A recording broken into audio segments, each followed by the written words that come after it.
Hi friends, hello. ఈరోజు చపాతీ ఎలా తయారు చేసుకోవాలో చూద్దాం.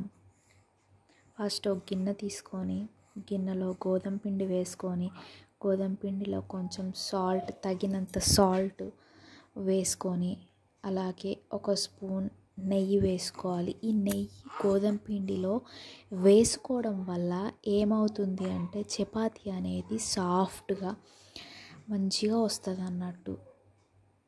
ఆ నెయ్యి అనేది ఆ గోధుమ పిండిలో మంచిగా ఇలా కలుపుకోవాలి. కలుపుకున్నాక తర్వాత వాటర్ పోసుకొని కొంచెం కొంచెంగా గోధుమ పిండి అనేది సాఫ్ట్గా మంచిగా కలుపుకోవాలి. ఈ గోధుమ పిండి అనేది ఎంత సాఫ్ట్గా మంచిగా కలుపుకుంటారో అంత మంచిగా చపాతీలు అనేది వస్తాయి.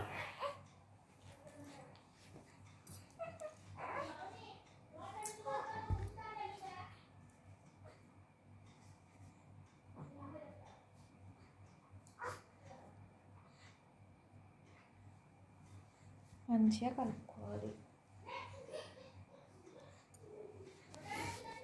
ఇలా గోధుమ పిండి అని కొంచెం ఆయిల్ కూడా వేసుకొని గోధుమ పిండి అనేది మంచిగా కలుపుకోవాలి. ఇలా మంచిగా సాఫ్ట్గా మంచిగా కలుపుకోవాలి.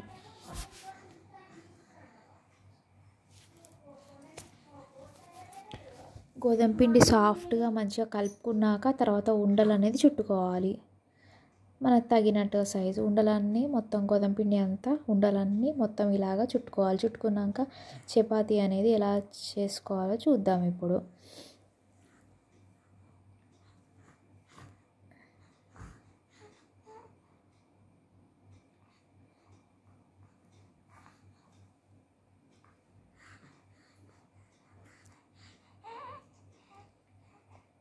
ఇలా ఫోల్డ్ చేసి చపాతీ చేయడం వల్ల చపాతీ అనేది లేయర్గా వస్తుంది అన్నమాట. ఇలా ఫోల్డ్ చేసి చపాతీ చేయడం వల్ల చాలామంది నార్మల్గానే చపాతీ చేసేస్తారు. అలా అయితే లేయర్గా రాదనమాట. ఇలాగా మలిచేసి ఇలా చపాతీ చేస్తే చపాతీ అనేది మంచిగా లేయర్గా వచ్చి చపాతీ అనేది మెత్తగా మంచిగా ఉంటుంది అన్నమాట.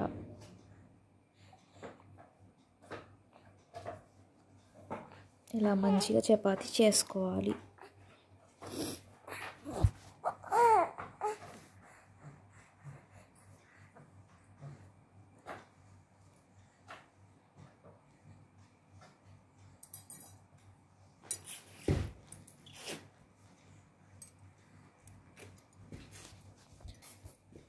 చపాతీ అనేది ఇలా అన్నీ ప్రిపేర్ చేసుకోవాలి. ఇలా అన్ని చపాతీలు అనేది చేసుకోవాలి.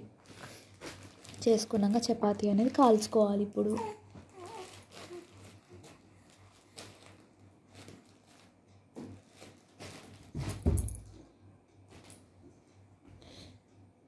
ఫస్ట్ ఒక సైడు చపాతీ అనేది కాలాక తిప్పుకోవాలి.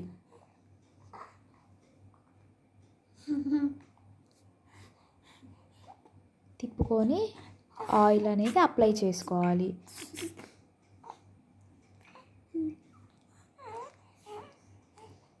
ఒక సైడ్ కాలినాకనే తర్వాత ఆయిల్ అప్లై చేయాలన్నమాట. అప్పటిదాకా ఆయిల్ అప్లై చేయొద్దు అన్నట్టు. అంటే పచ్చి దాని మీద ఇలా కొంచెం కాలాక దానిపైన ఆయిల్ అప్లై చేసుకోవాలి. మళ్ళీ తిప్పుకొని మళ్ళీ దానికి ఆయిల్ అప్లై చేసుకోవాలి. అలాగే అన్ని చపాతీలు కూడా అట్లాగనే కాల్చుకోవాలి.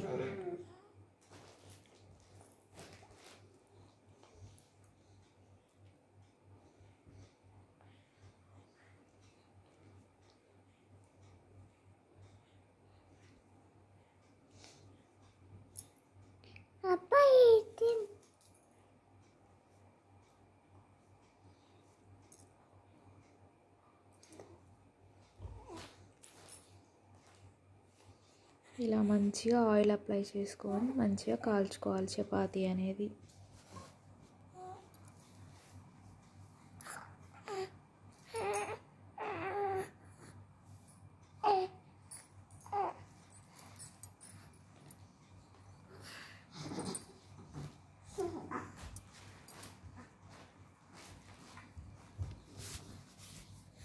చపాతీ అనేది మంచిగా కాల్చుకోవాలి.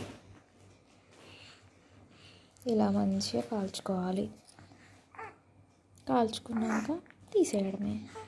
టేస్టీ టేస్టీ చపాతీ, మెత్తగా లేడ్ అనే చపాతీ రెడీ అయిపోయింది.